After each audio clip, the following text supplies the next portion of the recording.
Carolina, el cáncer de vesícula, frecuente, no frecuente, epidemiología, edades. Yo lo vi que no es muy frecuente, pero tiene una incidencia mayor en Bolivia, Chile, Japón. Eso sí lo vi. Acá es bastante frecuente, aunque no tengas una estadística clara, una incidencia clara, es bastante frecuente.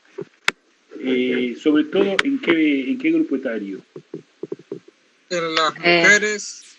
Encima de 50, 60 años. 60, eso.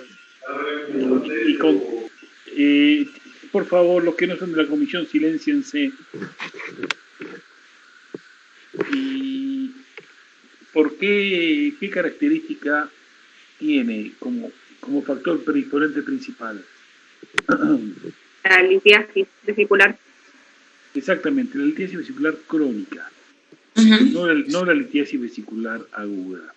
Por eso, aunque no se considere de que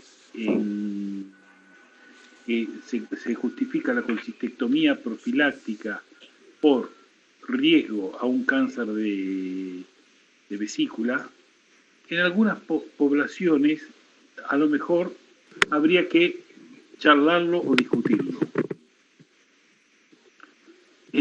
¿Cómo se manifiesta el cáncer de vesícula? ¿O cómo se puede manifestar? Casi siempre es asintomático, o decía que podía tener síntomas inespecíficos, o incluso a veces tener la misma sintomatología que los cálculos biliares, porque por la gran asociación que tiene, y ser como más un hallazgo. O sea, a raíz de sintomatología por un cálculo uno hace un estudio y ahí encuentra el cáncer de vesícula, pero como que no es tan frecuente una sintomatología particular.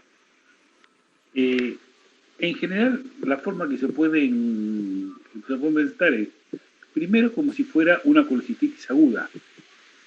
Porque acuérdate que también se puede hacer tranquilamente una colecistitis aguda. ¿Por qué razón? Porque tapa el conducto cístico. Tiene la misma fisiopatología de la colecistitis aguda no neoplásica. A su vez, también, ¿cómo puede presentarse? Con un síndrome coleociano. ¿Por qué razón? ¿Por qué te parece, Ryan? Y por crecimiento del tumor y obstrucción del conducto hepático. ¿Y cómo se llama eso? Para decirlo un poco más fino.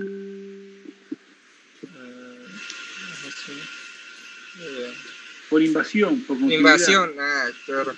¿Entendés? Invasión. Acuérdense que también no solamente tienen que pensarlo, sino tienen que saber decirlo. No puede decir que tapó un cacho de conducto. Claro. ¿Entendés? Hay que intentar, lógicamente, hacerlo más, hablar con la mejor terminología posible. Y ahí se te va a presentar el paciente con un cuadro de ictericia, y a lo mejor de ictericia relativamente fría. También, una forma muy frecuente, ¿cuál es? Un hallazgo anatomopatológico. Que vos a un paciente le haces una colecistectomía, ¿y qué es lo que pasa? De golpe te encontrás con, te dice, paciente que tiene un carcinoma in situ o un carcinoma invasor.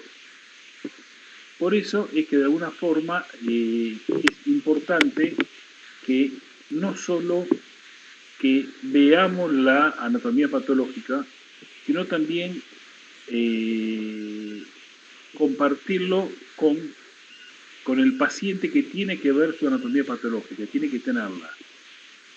No va a ser ni la primera ni la última vez que veamos un paciente en el cual operamos, le hacemos una colecistectomía, el paciente se pierde, no vuelve y vuelve a los 2 años o el año y medio con múltiples metástasis hepáticas. Y te viene a decir, doctor, ¿qué pasó? A mí me pasó un caso que ahí me tocó de segunda mano, un paciente que le hacen una colecistitis aguda por una litiasis vesicular. Lo veo 6 meses, 8 meses después con dolor en el lugar del trocar supraumbilical, el puerto de entrada supraumbilical. Impresionaba totalmente que tuviera un calculito, una lesión inflamatoria. Cuando lo voy a drenarlo, a operarlo, me encuentro que era algo sólido. Lo reseco, lo mando a anatomía patológica y viene adenocarcinoma de vesícula. Hablo con el cirujano y me dice, no lo vi nunca más al paciente porque yo cuando me lo opero, a los 2 días me fui de vacaciones y lo vio otro colega que le sacó los puntos y después no lo vieron más al paciente. Conclusión, tenía un adenocarcinoma de vesícula. No hubiera cambiado en nada su pronóstico, pero hubiera evitado que pase ambos un mal rato.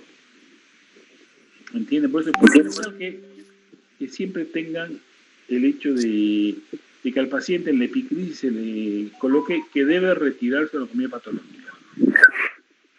De esa forma no hay forma, es una forma de protegernos nosotros. Y más en litiasis vesicular, que tiene qué característica, que es extremadamente litiasis vesicular en cáncer vesicular, que es uno de los cánceres más malignos de la economía. Salvo que sea un hallazgo por un carcinoma in situ o una colecistectomía, casi es con seguridad que el paciente va a tener un muy muy mal pronóstico. Por más le hagamos lo que le hagamos, el paciente va a fallecer de esta patología. ¿Qué otras cosas podemos nosotros tener en cuenta para sospechar un cáncer de vesícula? Por ejemplo, en un informe ecográfico. La vesícula de porcelana, que habíamos dicho. Sí, pero la vesícula de porcelana la vas a ver principalmente ¿dónde? En una radiografía. Ah, verdad, sí. Porque tiene un alto contenido cálcico. ¿Qué otra cosa más? Ludmila, ¿qué te parece?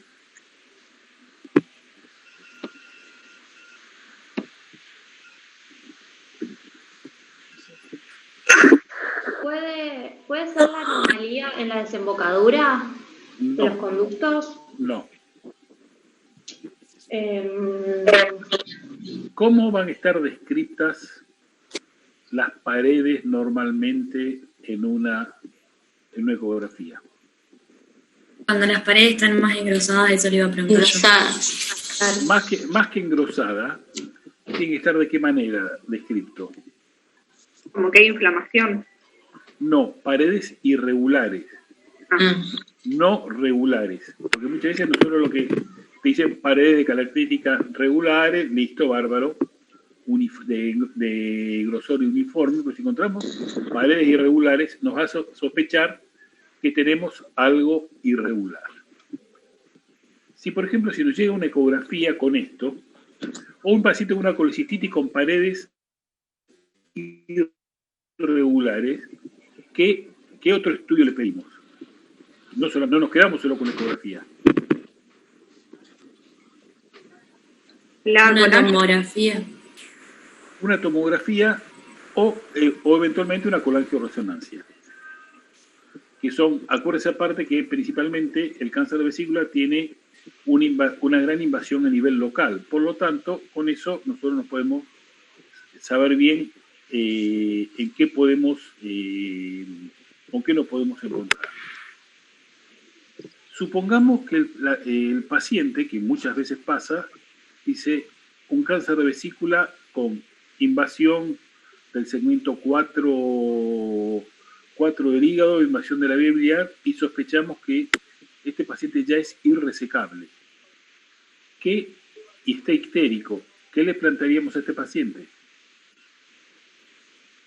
Lo charlamos el otro día. Sí, por piel, percutáneo. Un drenaje percutáneo.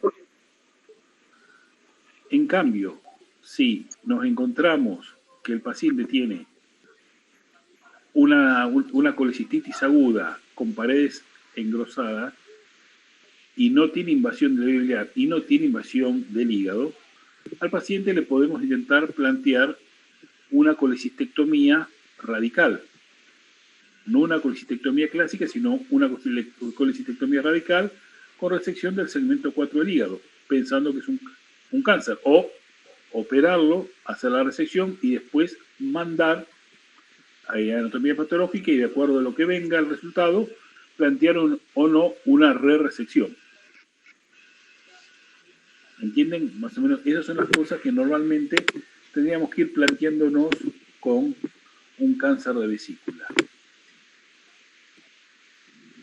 Y con el tumor de Klatskin, o los tumores de vía biliar, ¿qué tipo de tumores de vía biliar conocemos?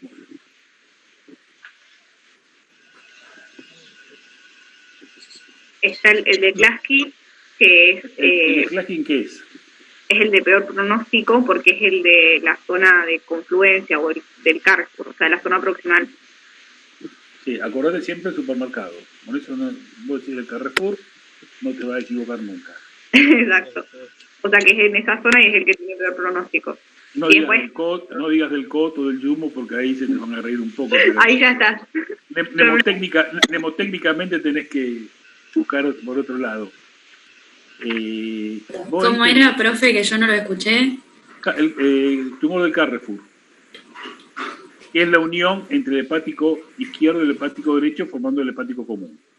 Ah, se forma ahí. Y ahí tenés la clasificación que no tiene sentido que lo sepan ustedes, de acuerdo si invade uno o invade otros hepáticos. Lo podemos tener. El que es el más fácil para tratar es el tumor de coledocolistal. ¿Por qué razón? ¿Por qué piensa que puede ser eso? Porque es largo y se puede resecar alguna porción. Exactamente. En general, la gente que hace, se dedica principalmente a hacer resecciones, se dedica a sus cirujanos HPV, digamos, de hepatobilipancreático. El planteo es que la vida del paciente se mide en centímetros de vía biliar. Mientras más distal es la vía biliar, mayor posibilidad de resecarlo y con mejor pronóstico.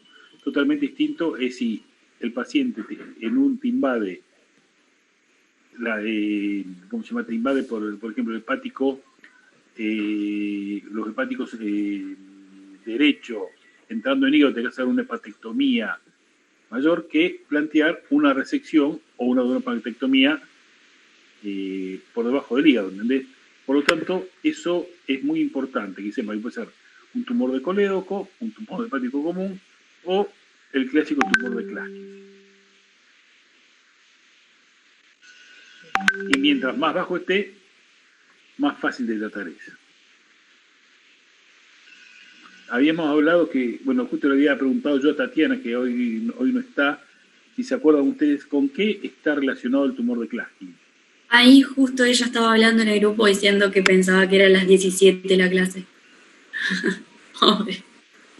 Yo también pensé que era las 17 igual. ¿Cuándo cambiaron? Yo dije 16:30 y 17. Ah, está bien. Y el problema que me tuve que apurar porque tengo el pintor acá en el jardín, que se va a ir en cualquier momento, por eso prefiero tener todo listo. Sí, bueno, ¿con qué patología se relaciona? Lo habíamos visto. Con el ampuloma. No con el ampuloma. El tumor No, perdón, con el cáncer de duodeno, pero más en esa zona. No con el cáncer de duodeno. ¿Qué enfermedad intestinal se relaciona con el cáncer? No, con la colitis ulcerosa. Perfecto, bárbaro. ¿Y qué no, pero me confundí porque decían que se puede confundir con el ampuloma. Me confundí con eso. Y Luisina, ¿y qué otra? Mira, te voy a dar una ayuda importante. La imagen colangiográfica es como la de un árbol en invierno.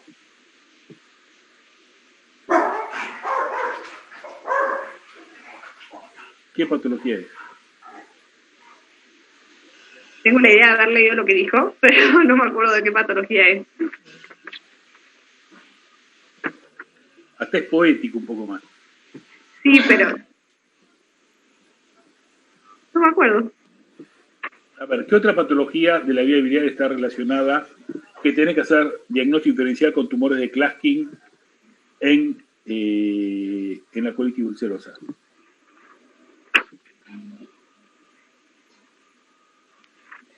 Estoy revolviendo a ver si encuentro algo que me salve. Capaz, no sé si es lo que voy a decir, pero por lo que dije usted, me lo imagino. Digamos que asciende y llega por las vías biliares a la parte hepática, a la zona hepática. No. Es también de posible origen autoinmune o no conocido.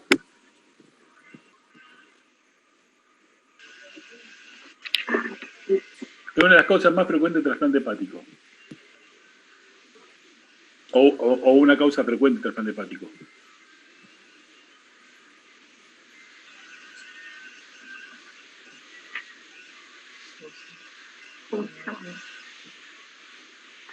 A ver, se acompaña ictericia. Justo. Entró Tatiana para que nos salve.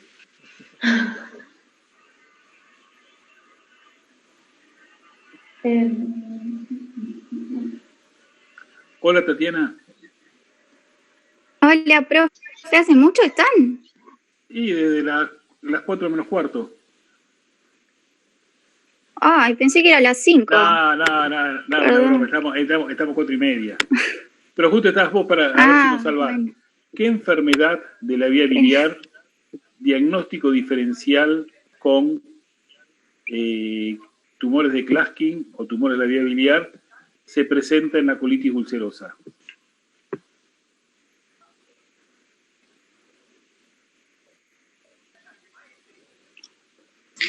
Yo tengo, pero no sé, me parece como diagnósticos diferenciales, pero son como 5, no sé cuál de todos es. A ver, dale. Puede ser colangitis esclerosante primaria. Exactamente, o secundaria, que es secundaria la... Ah. Bueno, ¿y cuál es? A ver, vamos a estar más fino. ¿Cómo haces el diagnóstico de colangitis esclerosante? Porque ¿qué características tiene que tener el paciente que vos le haces un diagnóstico de colangitis esclerosante?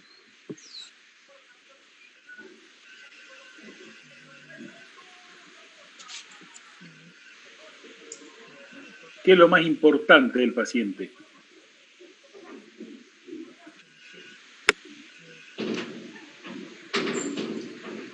Ludmila, ¿qué te parece? No, estoy tratando de buscar a ver si encuentro algo, pero no. No, así no vale. Usted tiene que No sabía. buscando. Es que yo particularmente de colangitis esclerosante no le di más nada que eso que estamos diciendo, que tenía relación, pero no sé nada de colangitis esclerosante. Tampoco la tenés que saber. Tampoco la tenés que saber porque es algo extrema. Tenés que saber que existe y que se relaciona con ¿cómo se llama? Con la colitis ulcerosa.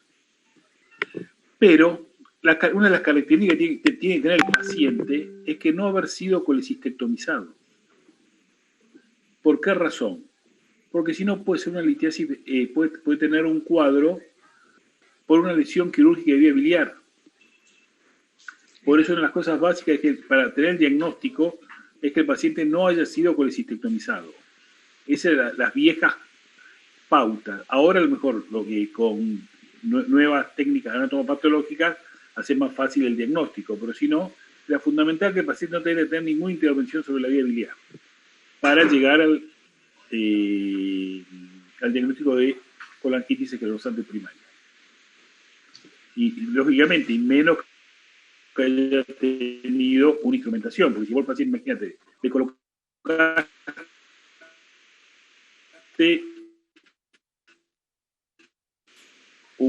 hizo múltiples episodios de colangitis bacteriana, la anatomía patológica va a ser todo engrosamiento de la vía biliar, intrahepática, con fibrosis y puede llegar a cierto grado de, ¿cómo se llama?, de problema en diagnóstico diferencial. Bueno, ¿Y los tumores de duodeno? ¿Cuáles son? ¿Existen, no existen?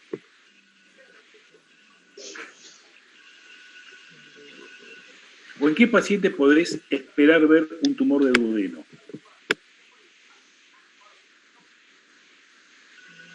Brian, pregunta fácil.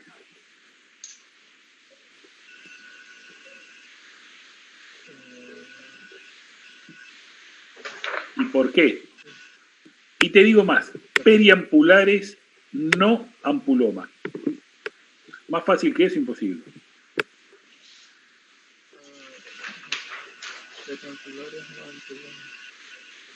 Otra ayuda más, el gen APC.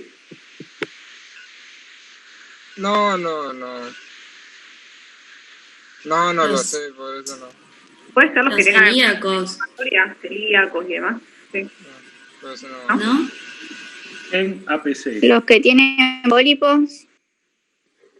¿Qué El tipo de colon. pólipos? Adenomatosos. Familiar. Adenomas. Gen APC.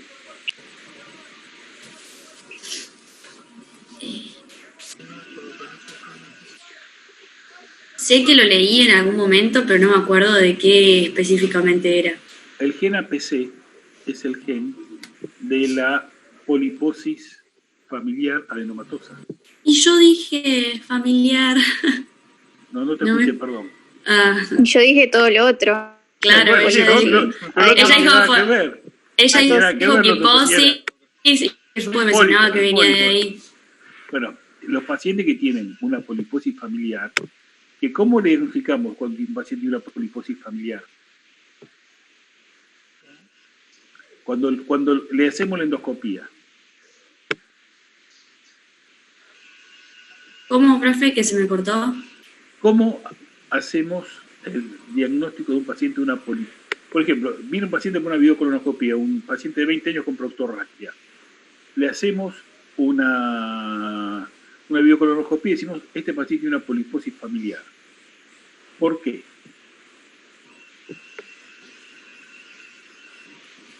Porque tiene más de ¿cuántos pólipos? Pero sí, eran muchos, no me acuerdo más de cuántos eran. O sea, como que es raro ver tanta cantidad en un paciente joven, pero no me acuerdo de la cantidad exacta. Tiene que tener más de 100 pólipos. Antes decía. Si no, es una poliposis atenuada. Pero aunque parezca mentira, cuando empezás a contar los pólipos, es muy fácil llegar a 100 en estos pacientes. Y estos pacientes también tienen pólipos, ¿dónde? A nivel peribacteriano. El estómago y en duodeno Estómago, alrededor de la ampolla de Vater, peribacteriano. Por eso, en algunos casos, pueden llegar a ser este tipo de tumores de duodeno. ¿Y qué otro Perdón, tumor? profe. Sí, ¿Más de cuántos pólipos tiene que tener? más de 100. Gracias. ¿Y qué otro tumor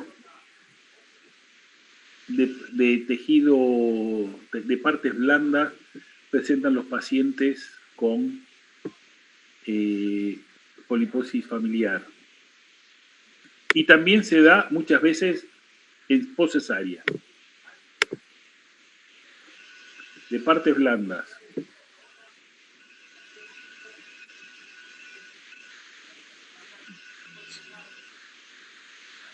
Tatiana se apagó para lo que le preguntemos.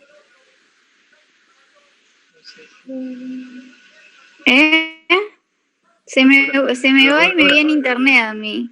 Si estás con mala, te viene, te conviene estar abierta para escucharte, pero sin imagen.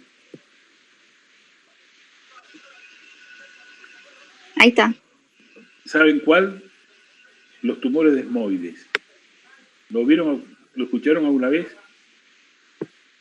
Son tumores de tejido colectivo, son bastante voluminosos, que muchas veces invaden por contigüidad, y que el tratamiento es sumamente complejo, sobre todo en los pacientes con poliposis familiar. ¿Por qué razón? Porque recidivan, y cada vez que lo vas operando al paciente, va recidiando más y más. Y tienen realmente, los pacientes después terminan falleciendo con una muerte horrible. Así que realmente es muy difícil tratarlo.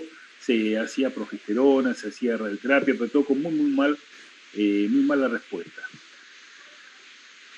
Pero se ve bastante. O sea que ustedes ven que ya vamos, la parte genética está muy relacionada. ¿Entendés? Es todo, son distintas alteraciones genéticas. Bueno, y el más común del duodeno es muy raro. El tumor de cáncer de duodeno en sí es muy raro. El que es mucho más común es el ampuloma. Y el ampuloma, ¿cuál es la característica clínica más frecuente? Una ictericia intermitente. La ictericia intermitente. ¿Y por qué se produce, Tatiana, la ictericia intermitente?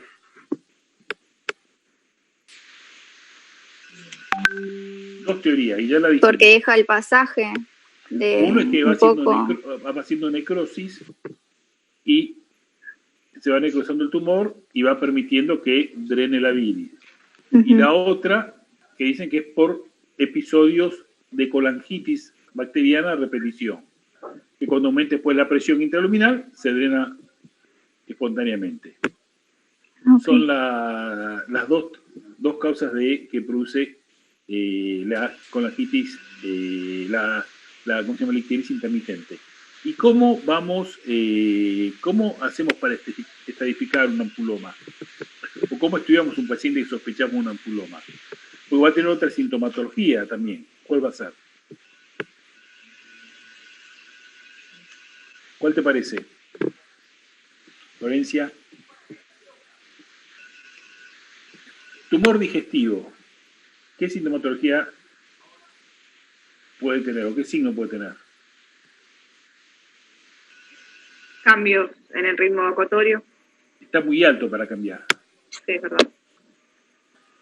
Por lo tanto, el otro... Náuseas y vómitos, que esté más alto. Más fácil. Pero, y un tumor de recto es un brote de náuseas y vómitos. Melena, por sangrado. Más que melena te diría sangrado. Melena, una hemorragia digestiva alta, hemorragia. Es la otra sintomatología. A lo mejor vos el paciente lo estudiás por anemia. Lo estudiás por anemia, le haces una veda y ¿con qué te encontrás? Con un tumor en la segunda porción del duodeno. Y ahí que tenés que plantearte cómo lo seguís estudiando el paciente. Supongamos que no esté ictérico.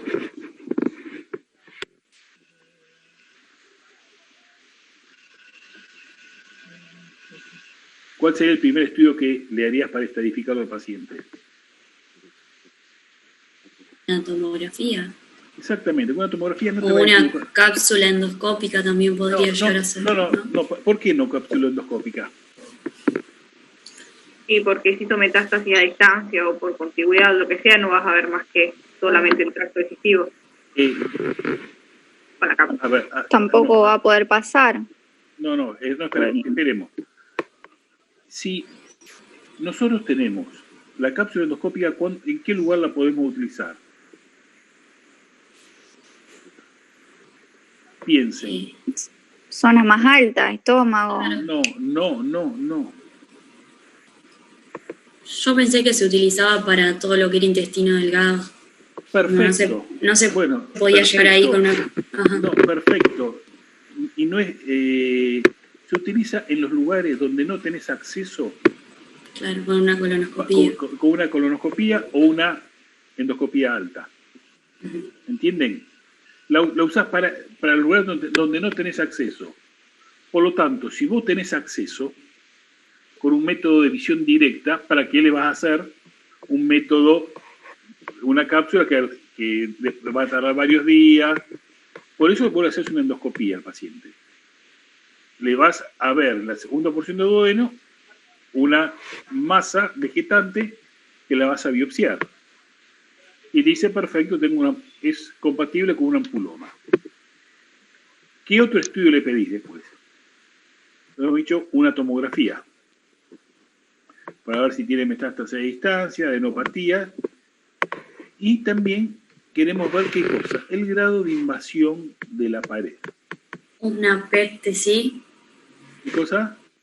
No, el PET no, la invasión, el PET lo que vos vas a buscar es células que tengan mayor consumo de glucosa. Vos acá lo que querés tener es una imagen para ver qué tipo de infiltración de pared tenés. ¿Por qué? Para ver qué tratamiento le podemos plantear al paciente. Y para ver bien las paredes del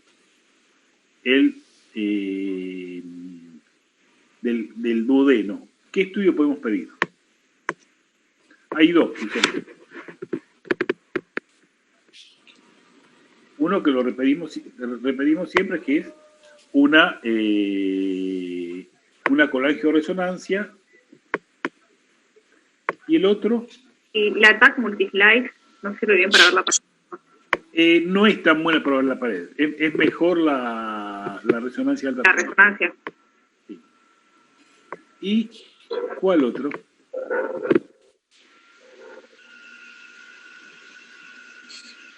De más finito.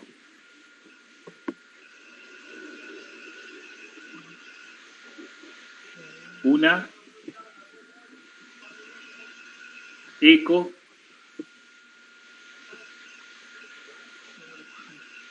una ecoendoscopía. No sabía que se podía hacer. Sí, sí. Es una de las indicaciones precisas de la ecoendoscopía, son justamente un ampuloma, que nos permite ver bien qué invasión tiene, sobre todo ahí para poder plantear qué tratamiento, porque a lo mejor no es lo mismo plantear un modelo de pancreatectomía en un paciente de 80 años que tenga invasión de la cabeza del páncreas que en un paciente que no tenga invasión y que solamente llegue hasta la submucosa, que a lo mejor podemos plantear hacer una ampulectomía o una resección endoscópica.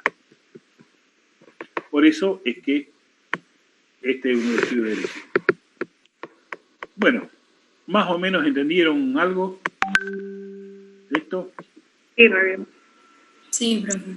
Bueno, el lunes quieren que nos encontremos tipo 4:30, 5 y charlamos de abdomen agudo hemorrágico. Dale. ¿Tienen ganas? Bueno, Sí, sí. Bárbaro, bueno. Quedamos así entonces. Charlamos de eso. Bueno, Bueno, profe, muchas Buen fin de gracias. semana, Gracias, que la pasen Buen lindo. fin de- igualmente. Bueno, profe. Chao, Sí. chao. Hasta Buen luego. fin de... Gracias igualmente.